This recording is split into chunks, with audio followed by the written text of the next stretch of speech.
माननीय Sonia Gandhi ji was super prime minister. Congress के DNA में करप्शन, बैंक को मिसयूज करना, फ्रजाइल फाइल का इकोनॉमी में आने का कारण क्या है? एनएससी का परमिशन लेने के लिए सरकार से गया। क्या वो कैबिनेट है? क्या वो अप्रूव्ड पार्लियामेंट है? क्या वो स्टैंडिंग कमेटी है? Very arrogant, who did not care for his own prime minister। UPA का मिसमैनेजमेंट, यूपीए का घोटाला ड्रिवन 10 साल, यूपीए का मिसमैनेजमेंट, क्रोनी कैपिटलिज्म, ये सब का केंद्र बिंदु है लीडरशिप का प्रॉब्लम। Rudderless, leaderless. सर, माननीय Sonia Gandhi ji was super prime minister as the chairperson of the National Advisory Council, an extra constitutional and unaccountable person। Of course, sir, सुबह मैंने एसबीआई चेयरमैन के विषय बोले, आर.के. तलवार जी के विषय बोले, वो नहीं मेंशन, मगर कांग्रेस के डीएनए में करप्शन, बैंक को मिसयूज करना, ये संदर्भ में उसको मैंने बोला।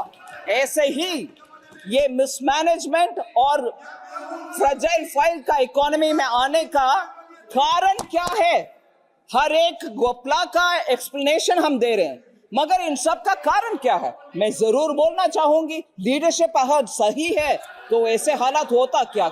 इसीलिए सर, मैं बात इसलिए बोल रही हूं, गवर्नेंस के ऊपर ये मेजर दबाव था, बिकॉज एक्स्ट्रा कॉन्स्टिट्यूशनल अथॉरिटी उनको मिला। 710 फाइल्स एनएसी के बाद एनएसी का परमिशन लेने के लिए सरकार से गया।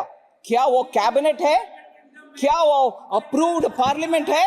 क्या वो स्टैंडिंग कमेटी है? क्यों उनके हाथ में जाना 710 फाइल्स? वो क्या कॉन्स्टिट्यूशन अथॉरिटी है क्या? वो अनअकाउंटेबल पावर था, अनअकाउंटेबल, अनआंसरेबल पावर था। पार्लियामेंट में उसका जवाब देने का स्थान ही नहीं था। उनके पास क्यों 710 फाइल्स गया? ऐसे ही अनअकाउंटेबल पावर के कारण ये घपले, साल में एक बड़ा टिकट घपला होता रहा। ये unconstitutional use of power. Sir, also आपको मालूम है, प्रधानमंत्री जी, हम सब रेस्पेक्ट करते हैं माननीय मनमोहन सिंह जी को। उनके ही प्रधानमंत्री रहते हुए इंस्टीट्यूशंस के ऊपर बात करते हैं, हमें लेक्चर देते हैं। मनमोहन सिंह जी जब प्रधानमंत्री थे और विदेश के पर्यटन में थे, इधर कांग्रेस के तब के शायद जनरल सेक्रेटरी थे या प्रेसिडेंट थे। पुराना बात, 10 साल के पुराना बात भी अभी बोलने का आवश्यकता है। ऑर्डिनेंस को फाड़ कर प्रेस कॉन्फ्रेंस में फेंका, वो क्या मर्यादा नहीं है?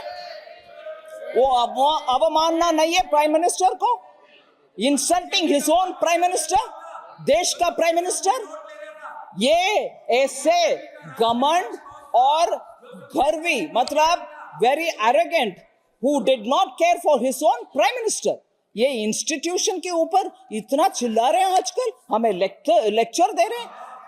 When his own prime minister को इंसल्ट करते हुए, जब वो प्राइम मिनिस्टर विदेश में थे, वो ऑर्डिनेंस को फेंक के, तब कहां गया हमारे एनके प्रेमचंद्रन जी?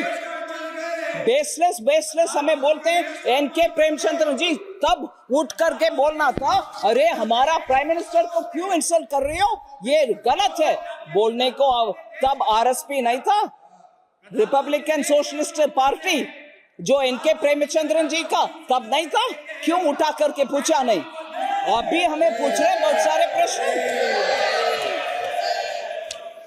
बहुत सारे ग्रेट लेजिस्लेशन हुआ, अभी उनका ऑल्टरनेटिव कुछ प्रपोजल के लिए बात कर रहे थे।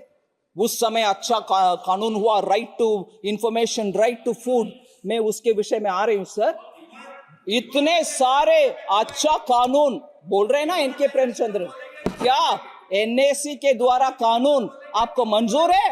एनएसी कौन है? एनएसी कौन सा बॉडी है?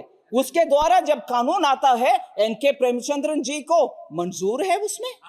Non constitutional body kitchen cabinet से वर्ष।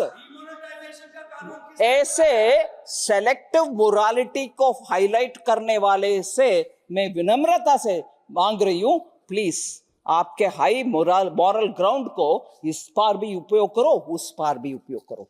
एनएसी कानून बन सकता है, हम व्हाइट पेपर इधर रख नहीं सकते। Elected government can't keep a white paper here. You had a kitchen cabinet से वर्ष सुपर प्राइम मिनिस्टर उनके एनएसी के द्वारा एक्टिविस्ट आंदोलन जीवी बना रहे कानून, उसको मंजूर दे रही हो, वो अच्छा कानून बोल रहे हो, वो तब आपको आपत्तिजनक नहीं माना?